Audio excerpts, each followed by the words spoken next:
के गृह मंत्री ने कितना बड़ा झूठ बोला, और जिस झूठ के चक्कर में, माफ कीजिएगा, आप लोग भी कई बार फंस जाते हैं। क्या कह रहे हैं देश के गृह मंत्री देश के सदन में? फर्जीवाड़ा हो गया, सिग्नेचर गलत हो गया, सिग्नेचर कहां से आया, सिग्नेचर किसने कराया। अरे भैया, देश के तुम दूसरे नंबर के मंत्री हो, इतना सामान्य ज्ञान तो सदन की कार्रवाई के बारे में रखो। सेलेक्ट कमेटी में किसी भी सदस्य के द्वारा किसी भी सदस्य का नाम प्रस्तावित किया जा सकता है, उसके किसी सिग्नेचर की जरूरत नहीं होती। कहां से कानून लेके आए गृह मंत्री जी आप? आपका मकसद है राहुल गांधी की तरह राघव चड्ढा की सदस्यता को खत्म करना, एकमात्र मकसद है। जैसे राहुल गांधी की सदस्यता आपने खत्म करी, ऐसे राघव चड्ढा की सदस्यता आप खत्म करना चाहते हैं। लेकिन हम लोग अरविंद केजरीवाल के सिपाही हैं, हम लोग आम आदमी पार्टी के सिपाही हैं। हर हाल में तुमसे लड़ना जानते हैं, जीतना जानते हैं, और हम लड़ेंगे। और किसी तरीके से अगर आपने हथकंडे अपनाकर राघव चड्ढा की सदस्यता खत्म की तो दोबारा चुन के आ जाएंगे। तो इसलिए झूठ और अफवाह मत फैलाइए। कोई भी सदस्य किसी का भी नाम प्रस्तावित कर सकता है। बाकी और विस्तार से नियमों के बारे में राघव चड्ढा जी आपके सामने जानकारी देंगे।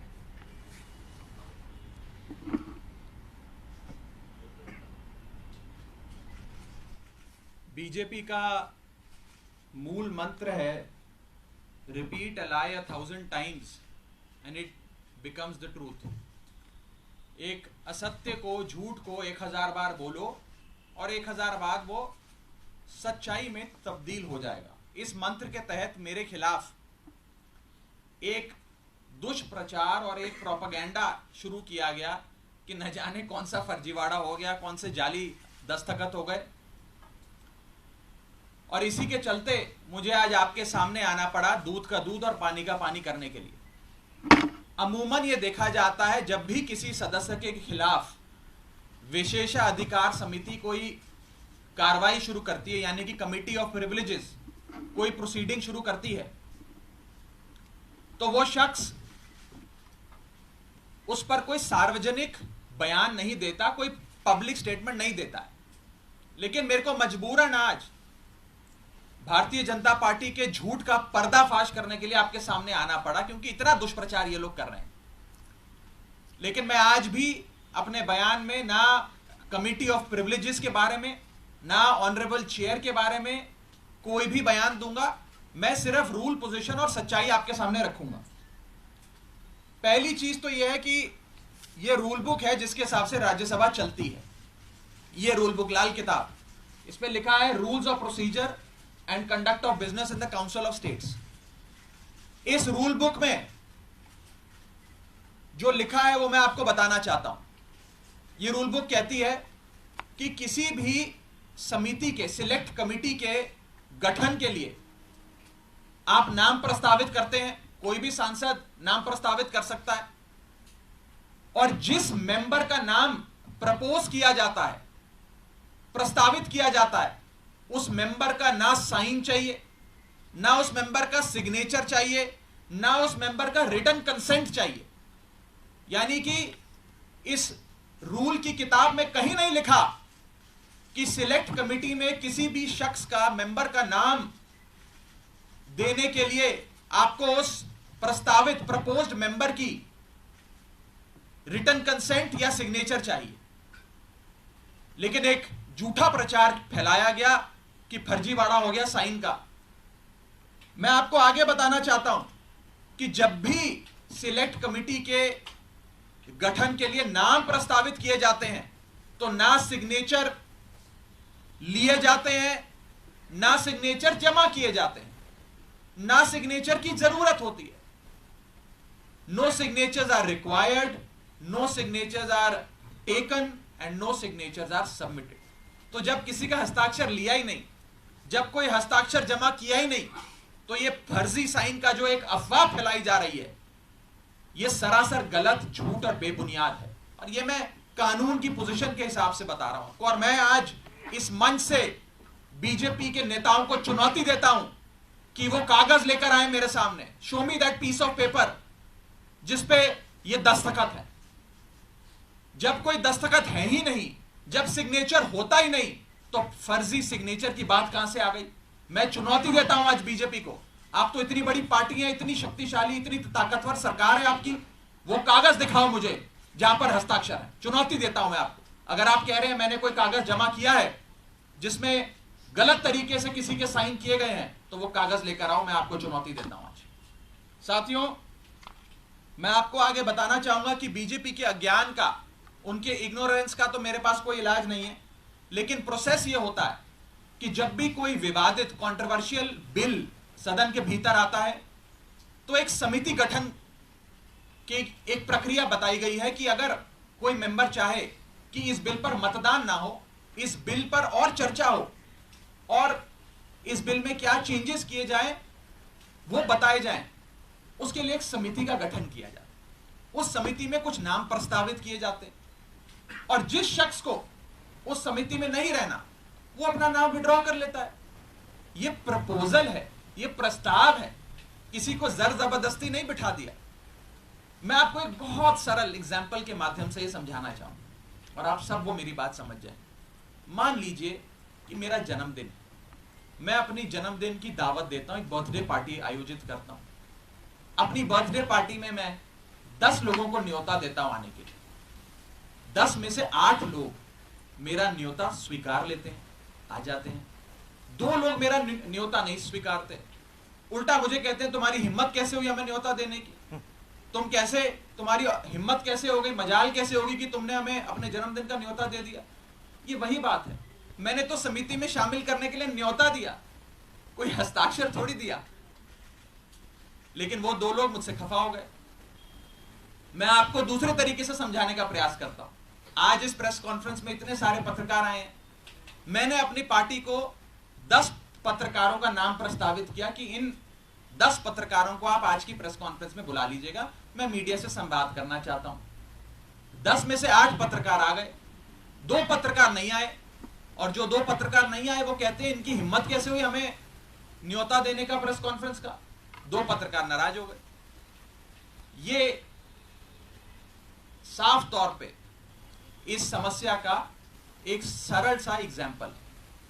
मैं ये बात रखना चाहता हूं कि जो मेरे खिलाफ कंप्लेंट्स दर्ज हुई, जिस मामले को कमिटी ऑफ प्रिविलेजेस को रेफर करा गया, उसका ये पार्लियामेंट्री बुलेटिन है, सरकारी डॉक्यूमेंट है। मैं आज बहुत सबूत लाया हूं दिखाने के लिए आप सबको, ताकि दूध का दूध और पानी का पानी हो जाए।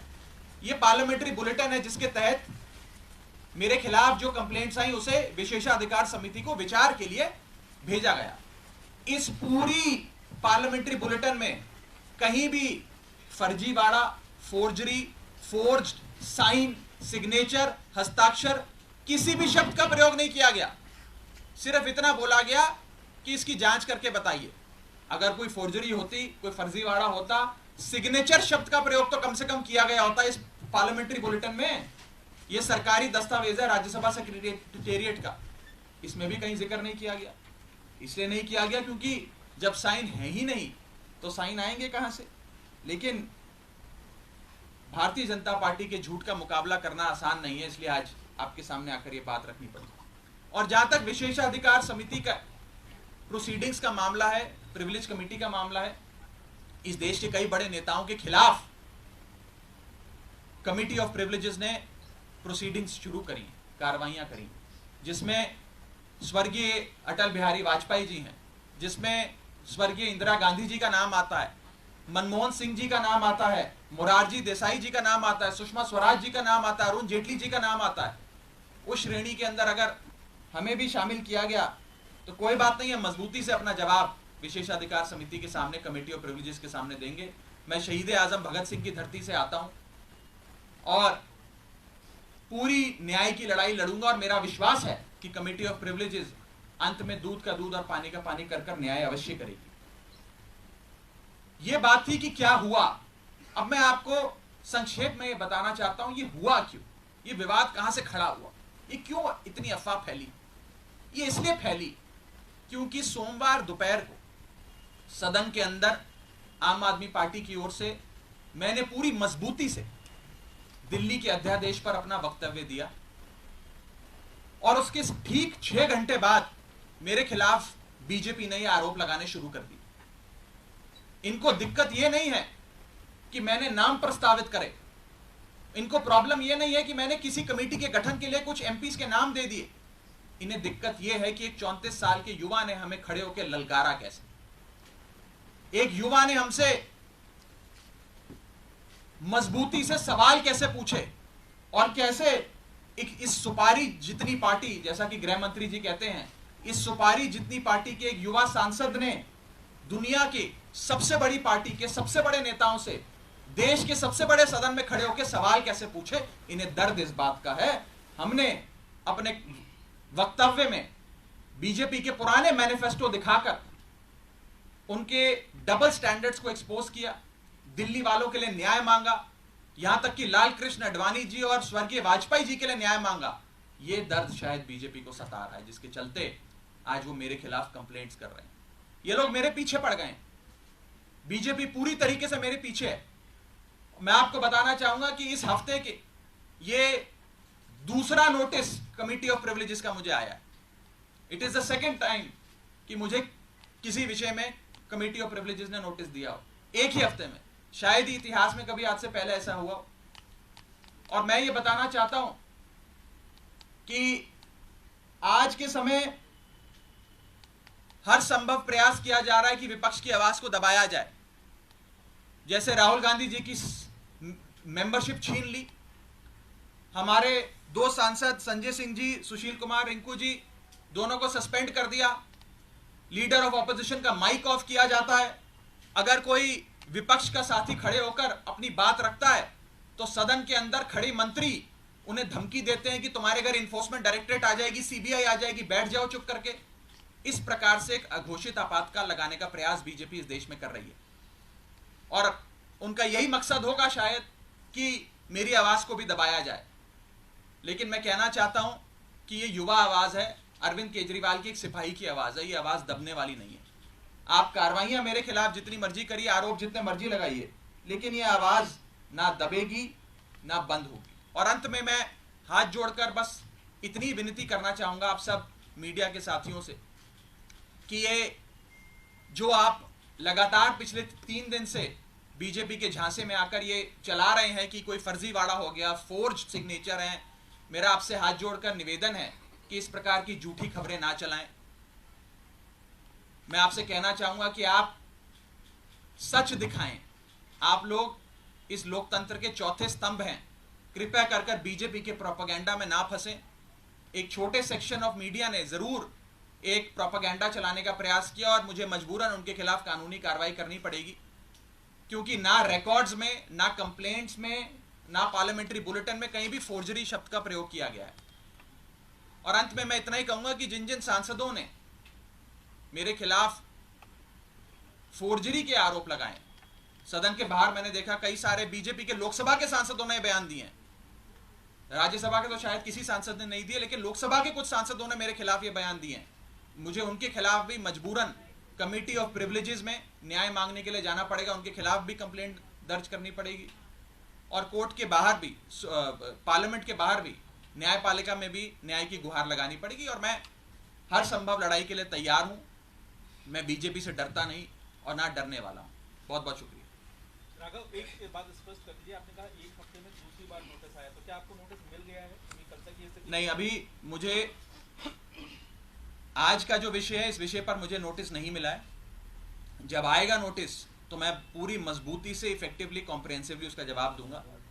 लेकिन पुराने वाले एक मसले पे मुझे एक नोटिस प्राप्त हुआ है, सोमवार को प्राप्त हुआ है, और मैं उसका जवाब जरूर दूंगा। रूल बुक ये कहती है कि बातचीत करके भी कंसेंट लेना होता है कि आप देखिए, सांसदों का नाम लिख रहे हैं, क्या रूल बुक ऐसा कहती है? मैं इतना बस कहना चाहूंगा कि क्योंकि अब ये मामला विशेषाधिकार समिति के विचाराधीन है, इसकी निटी ग्रिटीज में जाकर किससे क्या बात हुई, किसने क्या कहा, मैं उस पर बिल्कुल कोई टिप्पणी नहीं करना चाहूंगा, क्योंकि ये उचित नहीं होता है।